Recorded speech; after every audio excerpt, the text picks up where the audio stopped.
So I've been playing around with ChatGPT Work for the past week, and I think it's really cool to see how the AI ecosystem is starting to coalesce around open standards because I found it super easy to be able to migrate from Claude Cowork to ChatGPT Work. Now, I still use Claude Cowork as a kind of like my main daily driver, but I think it's really interesting because skills are an open standard, and so all the workflows and all the work I've done inside of Claude Cowork, I could quickly migrate them into ChatGPT Work without having to recreate them because all the skills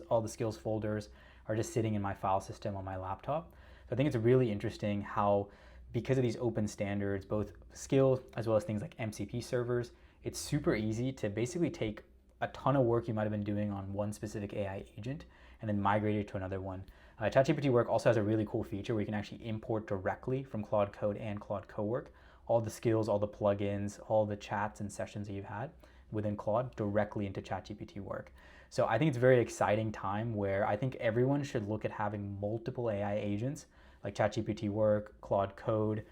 Claude Cowork, OpenClaw, maybe something like Goose if you're looking into open source harnesses. All of these things in parallel because the kind of switching cost has never been lower to move from one AI agent to another AI agent. So I think from a consumer's perspective, it's really exciting to be able to see how frictionless it is to say like, hey, 1 week OpenAI has the best model in the world, so I'm going to use ChatGPT Work to do my workflows. And the next week Anthropic drops something or some open source model comes, and I can quickly switch between these different AI agents. So I don't know, just something that I thought was really interesting. And I think everyone should look into setting up multiple AI harnesses